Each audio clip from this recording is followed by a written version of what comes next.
Waouh! Le Maître et Marguerite.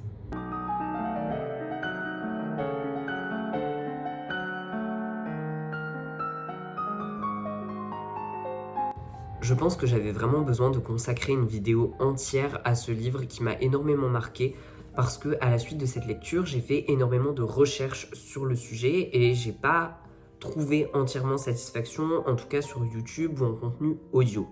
En termes de bibliographie, j'ai aussi écouté l'interview donnée par le traducteur André Markovitz. J'ai pu trouver sur YouTube et qui avait été publié par Actes Sud, si je dis pas de bêtises. En tout cas, je vous mettrai le lien dans la description de la vidéo. C'était super intéressant, le mec s'exprime tellement bien et avec tellement de passion sur le livre, même dans le prologue qu'il a rédigé, on voit à quel point c'était l'œuvre de sa vie. C'est le traducteur de Dostoïevski, il avait traduit toute son œuvre, mais Le Maître et Marguerite, c'est la traduction qui le tenait le plus à cœur. Ma lecture du Maître et Marguerite, je l'ai faite suite à un vlog de je ne sais plus qui. J'essaierai de vous retrouver la chaîne. C'est un youtubeur que j'aime beaucoup. Et il m'avait vraiment donné envie de lire ce livre, qui est donc un petit pavé, quand même, on va pas se mentir.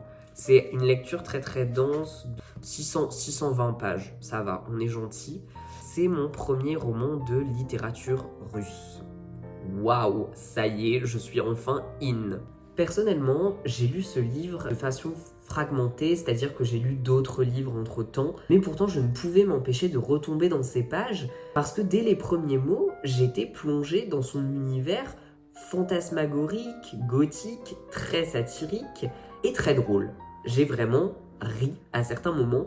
Le peu de pages que j'ai cornées, c'est tout simplement parce que j'ai ri. Et en fait, j'ai corné très peu de pages parce que d'un point de vue stylistique, c'est pas un livre qui m'a marqué, qui m'a envoûté par la beauté de sa prose. Mais pourtant, il utilise énormément de procédés justement pour nous faire réfléchir. Maître et Marguerite, c'est un livre écrit entre 1928 et 1940, publié en 1967, mais dans une version abrégée. Au final, on n'a jamais eu la véritable version du texte, parce que c'est un texte qui a été conclu par la femme de Mikhail Bulgakov, Elena Sergeyevna Bulgakova, qui est un parallèle à Marguerite, évidemment. Je vais vous faire un très court point sur la vie de Bulgakov et qui était cette figure emblématique de la littérature russe, héritier autoproclamé mais légitime de Gogol, mais aussi de Goethe. Bulgakov est donc né en 1890 dans une famille bourgeoise à Kiev. Il va être en 1917 défenseur de Kiev contre les révolutionnaires bolcheviques. Je ne vais pas trop m'étaler sur l'histoire de la Russie parce que honnêtement, je ne la connais pas beaucoup. En 1919, il s'échappe de l'armée et quitte la médecine pour devenir un véritable écrivain. Il devient ensuite un dramaturge, un metteur en scène et donc un écrivain avant de mourir en 1939 d'une maladie que j'ai notée qui s'appelle la néphroangisclérose qui avait aussi tué son père. Il a commencé l'écriture de son roman à l'époque du grand tournant entre deux guerres, c'est-à-dire la mise en place de la collectivisation, de l'industrialisation et de la suppression des organisations littéraires en URSS. Et il va être publié lors de la période du dégel dans des revues littéraires russes. Cette première version publiée en 1940 restera la version de référence jusqu'en 1989, date de la dernière édition, avec tous les manuscrits existants. Parce que c'est un récit incomplet, terminé par sa femme à cause de sa mort qui a interrompu sa rédaction de plus de 10 ans au final. C'est un ancien médecin qui se situe assez loin des enjeux dits esthétiques de la littérature. Il voit la littérature comme un outil de subsistance asservi à la satisfaction d'une nécessité vitale. Car oui, Bulgakov compare vraiment son besoin d'écrire comme à une fin. La fin qui est une thématique assez récurrente dans l'ensemble de son œuvre. Il transpose en fait sur le plan littéraire sa réalité douloureuse. Il fait vraiment un appel à la lecture active, à la critique. Son écriture satirique est un héritage de Gogol, mais sa finesse aristocratique, elle est plutôt héritée de Pouchkine. Il fait souvent référence dans Le Maître et Marguerite à ses auteurs, à Dostoïevski, à Tolstoï, à Goethe. Donc c'est vraiment un récit de réalisme magique, mais quand même ancré dans la réalité littéraire et historique. Il commence d'ailleurs son récit par une citation de Goethe que je vais vous lire. « Je suis une partie de cette puissance qui veut éternellement le mal et fait éternellement le bien. »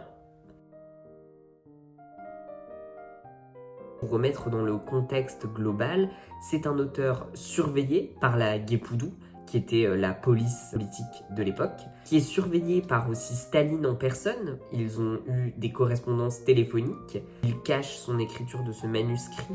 Et on sent cette peur dans son récit qui est un enjeu, mais un enjeu qu'il veut désamorcer. Dans son récit, il traduit la peur, notamment de la police, en ne la mentionnant jamais. Tout comme le diable, il y a cette petite légende comme quoi quand on prononce le nom du diable, il apparaît. Et donc, dans son roman, il ne mentionne jamais directement la police, traduisant sa peur de celle-ci. La peur est un signe du totalitarisme. Et sa théâtralisation faite par Bulgakov est un moyen d'exorciser cette peur. Donc, comme vous avez pu le comprendre, au final, Le Maître et Marguerite est un récit qui est très lié à la vie personnelle de l'auteur. Il incarne lui-même le maître et sa troisième femme, Marguerite.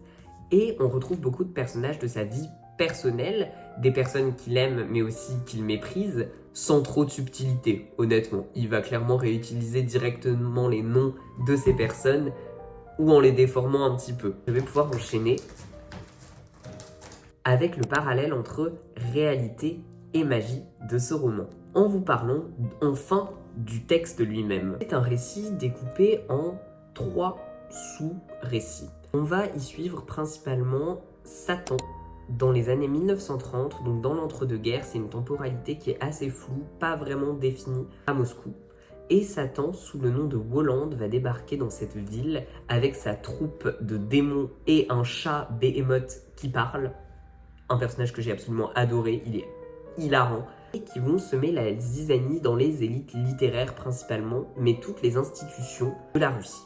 On va aussi suivre l'histoire du maître, un écrivain torturé, interné en hôpital psychiatrique suite à la censure de son livre sur Ponce Pilate, et son histoire d'amour avec Marguerite, qui va tout faire pour récupérer son amour, le maître. Et en parallèle de ça, on va suivre justement Ponce Pilate, qui va devoir juger du sort de Jésus à Yerushalayim. Donc on a ces 3 récits, et on a ces 2 récits qui se passent à Moscou, et ce 3e récit qui se passe en Antiquité, qui n'a pas vraiment lieu d'être, et qui est vraiment une thématique incongrue à traiter dans le contexte de la Russie, dans ce contexte littéraire. C'était pas une thématique qu'on avait l'habitude de traiter, et surtout de mêler avec la réalité contemporaine.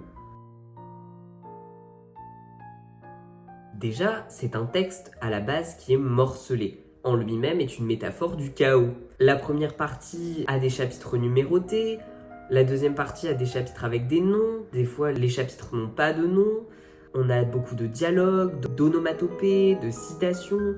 Le texte peut être qualifié d'un texte zapiski, c'est-à-dire rédigé à la première personne et qui relate des événements autobiographiques du narrateur qui se juxtaposent à des chapitres indépendants des uns des autres.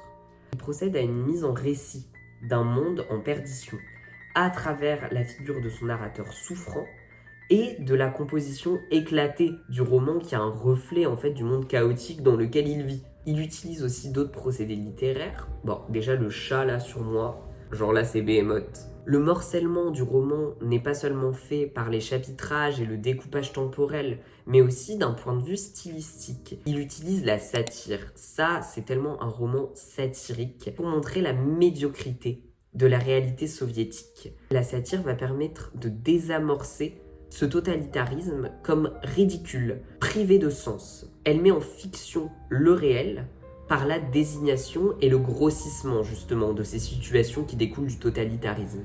Il va aussi utiliser des pratiques intertextuelles, c'est-à-dire la littérature et les acteurs qui investissent sa vie et aussi le texte. Il va aussi utiliser la pratique citationnelle qui déploie un réel désespérant, avec un filtre littéraire évidemment. Tous ces procédés littéraires appellent au lecteur à être actif.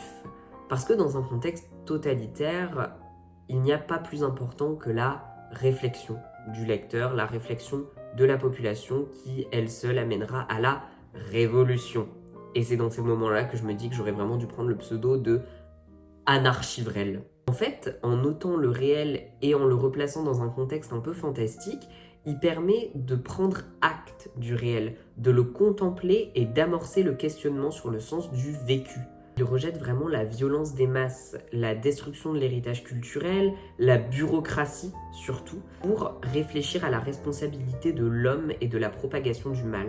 Parce qu'au final, dans la lecture, on se demande, mais en fait, le diable, est-ce que c'est vraiment lui le mal ?